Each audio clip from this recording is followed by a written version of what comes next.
চলো বেরোলাম, মানে গাড়ি রাখা নিয়ে সমস্যা হয়েছিল আর কি। তো 12:48 বাজে, দেখি কখন পৌঁছাই। আর রাস্তা তো শেয়ার করবো, সব কিছু না, যেখানে ভালো একটু সিন পাবো অবশ্যই শেয়ার করব। এখন মন্ডমালিতলা বেরোলাম, ব্যাক সাইডটা দেখি। এই ভিডিওর আগের পার্টটা ডিলিট হয়ে গেছে, তাই আমি এর সাথে অ্যাড করতে পারিনি। আমরা আজকে যাচ্ছি আমার দাদার শ্বশুরবাড়ি, দাদার শাশুড়ি মায়ের কাজ, তো সেই কারণেই আমরা যাচ্ছি। এই মন্ডমালিতলায় কি হয়েছিল, মানে অনেক বছর আগেকার কথা, মানে যোগাযোগ ব্যবস্থা ভালো ছিল না। তো তখন এখানে ডাকাতের মানে ডেরা ছিল। ডেরা বলতে সন্ধ্যার পর এই রাস্তা দিয়ে কেউ আর যাওয়া আসা করতে পারতো না, এতটাই ভয়ঙ্কর ছিল। আর যাওয়া আসা করলে তাকে কিন্তু মার্ডার করে দেওয়া হতো, এতটাই ভয়ঙ্কর ছিল। মানে তার কাছে তো সর্বস্ব লুট হতোই, প্লাস তার কাছে মানে সব কিছু কেড়ে নেওয়ার পর তাকে মার্ডার করে দেওয়া হতো। তো আমরা যখন একটু বড় হই, মানে তো তখন এই জায়গাটা তখনও খুব ভয়ানক ছিল। এখন তো মানে সব কিছু যোগাযোগ ব্যবস্থা এত ভালো হয়ে গেছে, সব কিছু উন্নত হয়ে গেছে, তো সেসবের ভয় আর নেই। তবে ডাকাত এখনো মন্ডমালিতলা বলতে সেই ভয়ঙ্কর গল্পগুলো মানে কানে ভাসে ছোটবেলায় জেঠুমা মাদের কাছ থেকে। শহর বিস্তৃত পুরো ধান ক্ষেত, এই যে পুরো ধান ক্ষেত।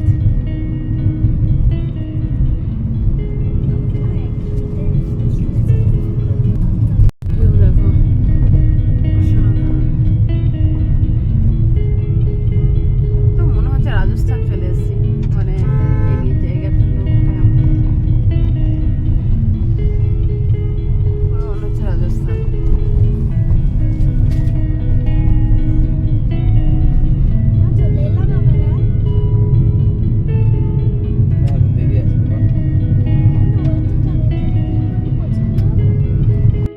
পৌঁছালাম নামি গাড়ি থেকে। হ্যাঁ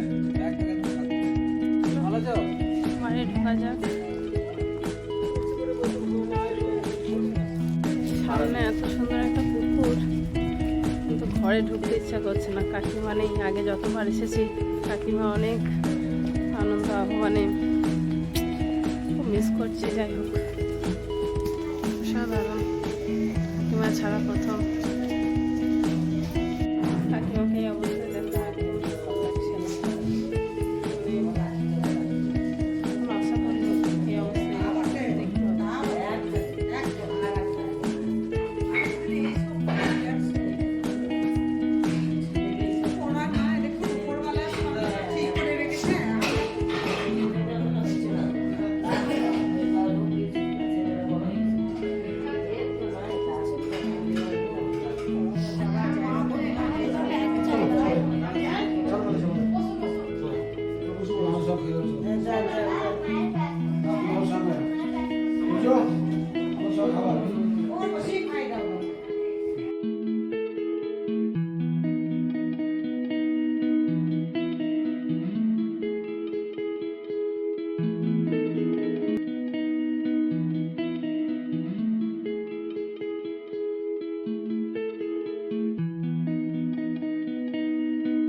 অনেকটা ইমোশনাল হয়ে গেছিলাম। যাই হোক, এখন অনেকটা সময় চলে গেছে, একবার একটু দেখাবো, তারপর দেখাবো। এটা হচ্ছে সেদিন তো আমরা ঠাকুর পুকুরে অল্প দেখেছি, কিন্তু পুরোটা দেখাতে পারিনি। তো যাই হোক, কিছু বলার নেই। অ্যাকচুয়ালি ক্যামেরা আমি হাতে করতেই পারছি না, মানে আমি সত্যি ইমোশনাল হয়ে গেলে আমি নর্মাল হতে একটু সময় লাগে। কিছু আর কি, মানে মুখের ভাষা হারিয়ে গেছে, কীভাবে কিছু বলা যায়। যাই হোক, এত বড় দিক থেকে কাটতে বেরোতে হবে, আমাদের করতে হবে।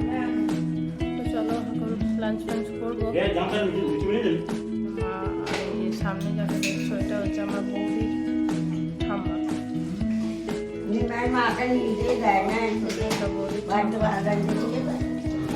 বৌদির সবাই আত্মীয় স্বজন আছে, এটা তো মেশো সবাই।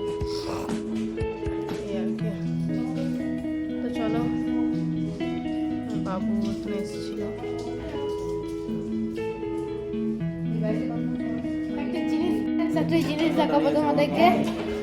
এই ঘরে স্পেশাল একটা জিনিস আছে, এইখান থেকে দেখা যায় ব্যালকনি ভিউ এরকম। আর আমার ভাই এখন জ্বালা যাচ্ছে সবাইকে, বাবা কথা বলছে।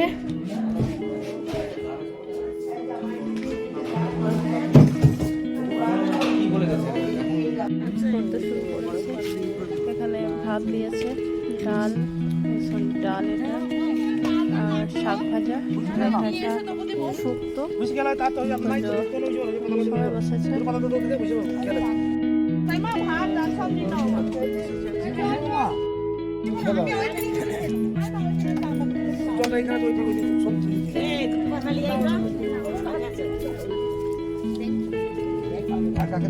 সবজি খাবে না,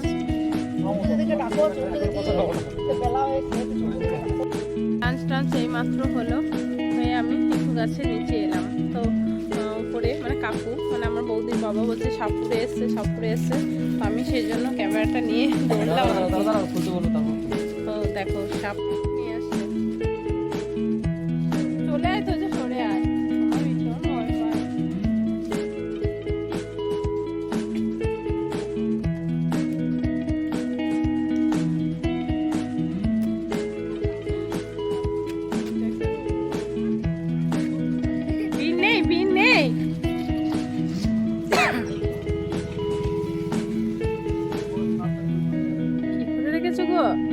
বেরিয়ে যাচ্ছে, দাঁড়ো।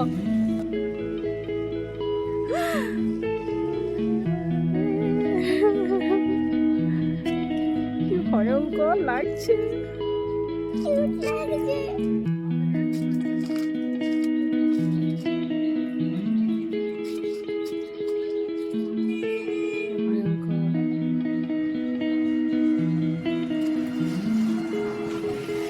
সাপটা কত বড় ফনা দেখো।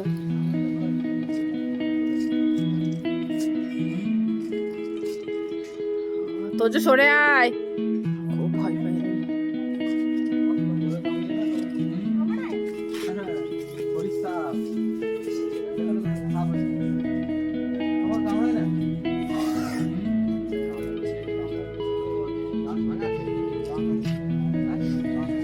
করে দিচ্ছে এবার, মানে কন্ট্রোল করা যাচ্ছে না, ভীষণ অ্যাগ্রেসিভ সাপটা। দেখো এরা এক্সাইটেড, দেখো এগুলোকে বলে সাপ খেলা।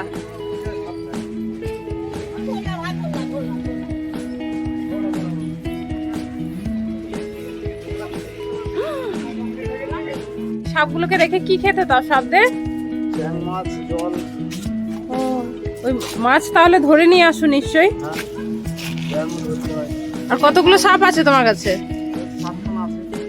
এরা অ্যাকচুয়ালি বেদে সম্প্রদায়, এদের জীবিকাই হচ্ছে এই সাপুরে, মানে সাপ খেলা দেখানো, গ্রামে গ্রামে ঘুরে ঘুরে সাপ খেলা দেখায়। তো সেরকমই কিছু ছোট্ট ভিডিও আমি তোমাদের শেয়ার করলাম, ভালো লাগলে অবশ্যই। এগুলোই চাইছিলাম, যতবার আসে এইভাবেই দুষ্টুমি করে ওরা।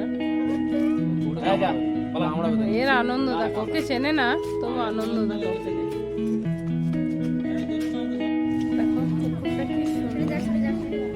পুকুরের মধ্যে দেখো পানকৌড়ি আছে, আবার জুম করে দেখেছো কত সুন্দর পানকৌড়িগুলো ডুবছে। আর বৌদি বাড়ির সামনে বড় মস্ত বড় পুকুর, এই দেখো রাস্তা দারুণ সুন্দর একদম। এই দেখো পানকৌড়ি, ডুবে ডুবে মাছ ধরে। ফিনিশিং লাঞ্চের দাদার মা, আমরা সবাই ভেজ জানো, দিদি সব করেছে। খাওয়া দাওয়া হয়েছে, এবার খাওয়া দাওয়া হওয়ার পর আমরা একটু বাইরে যাচ্ছি, মানে চারিদিকটা একটু ঘুরছি আর কি। অনেকদিন পরে বৌদির গ্রামে এসেছি, সূর্যটা মাথার উপর লাগছে। তো অনেকদিন পর বৌদির গ্রামে এসেছি, একটু এদিক ওদিক ঘুরবো। একটা আশ্রম আছে ছোট্ট মতো, তো সেটাই বৌদি বললো যাও একটু ঘুরে এসো। তো আমরা এখন যাচ্ছি, পুজো যাচ্ছে পুজো, আর মাঝে আমার বৌদির দিদির ছেলে, ওটা ও জানে নিয়ে যাচ্ছে আমাদের। আর এদিকে হাজব্যান্ড আসছে গাড়ি থেকে, হচ্ছে আর কি। আর বৌদিদের বাড়ি হচ্ছে এইটা, পুরো এই গাছটা গাছের নিচে। এই ব্যবসাগুলো সব আমার বৌদির বাবা জেঠুদের, আর এই হার্ডওয়্যারের ব্যবসা আমার বৌদির বাবার একার। তো এটা বৌদির বাড়ি। তো চলো যাই, রাত অনেকটা চলে এসেছি আমরা। আর এখানে দেখো একটা কত সুন্দর মন্দির, কি সুন্দর মন্দিরটা। এটাই সেই আশ্রম।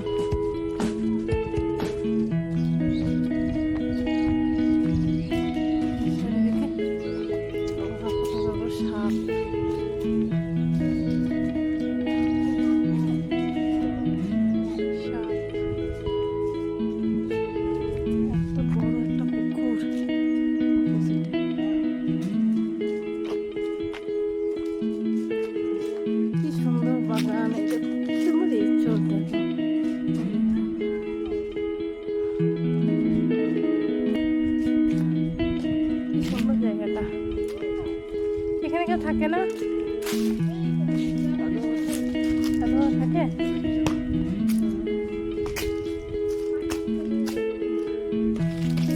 এখন ছোট বাবা বেড়াতে গেছে নাকি? কত সুন্দর।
ইচ্ছর দেখো তোজো সাইজে, কেমন তোজো।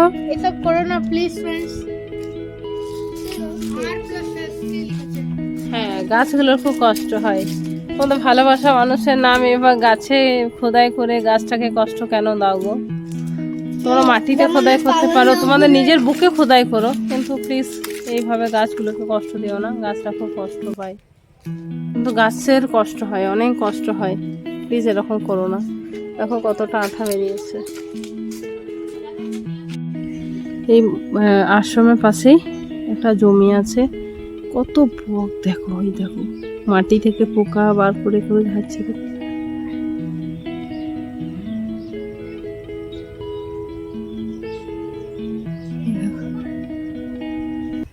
বলবো কি, মানে বাড়িটা না এত ফাঁকা, মনে হচ্ছে যেন কাকিমা কোনো একটা ঘর থেকে এসে এই এসো এসো বসো এরকম, মানে শুধু মনে হচ্ছে মনটা যেন শুধু সেটাই অপেক্ষা করছে।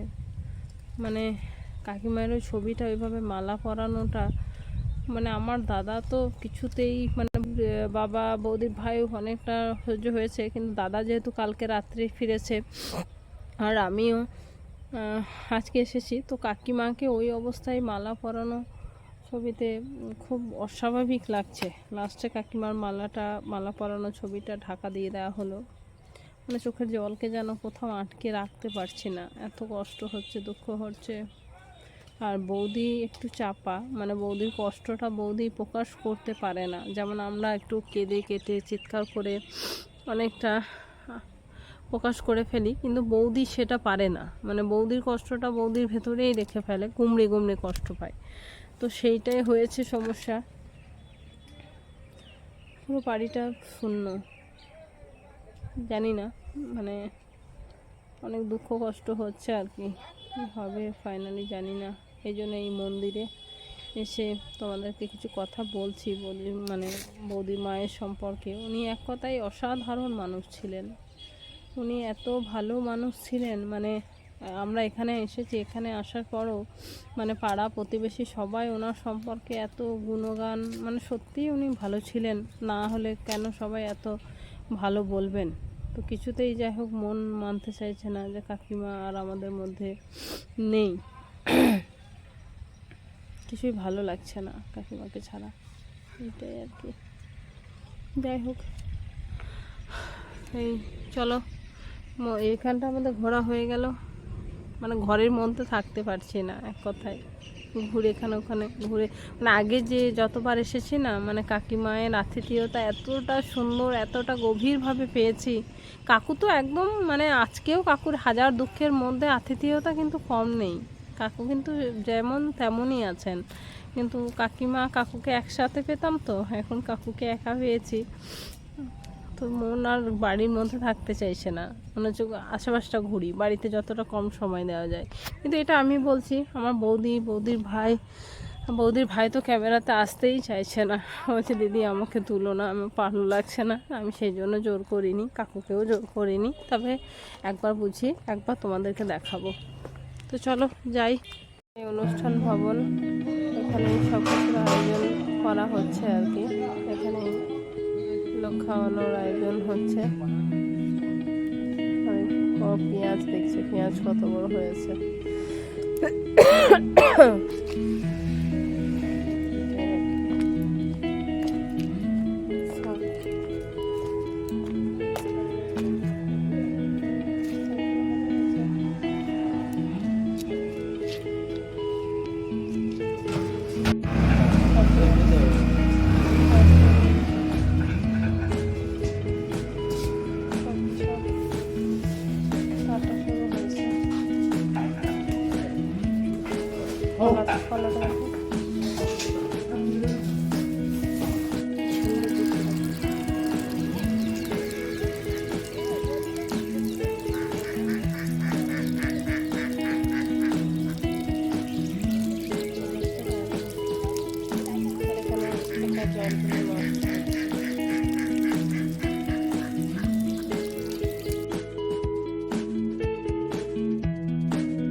সুন্দর, কত পুরনো শিব মন্দির। আমরা গ্রাম ঘুরছি এখন, আমরা এখন একটু গ্রামটা ঘুরছি। চলো দেখায় আর কি আছে। টিপু পুকুর আর কত বড় নৌকা। এটা নৌকা নয়, অ্যাকচুয়ালি এটা বাড়ি, পুরো নৌকার মডেলে। কি সুন্দর বাড়িটা।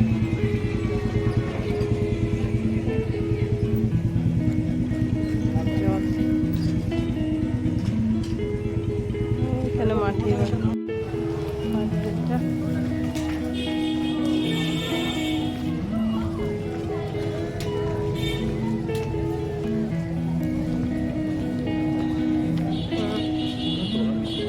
বাজারটা একবার জাস্ট একটু ঢোকা।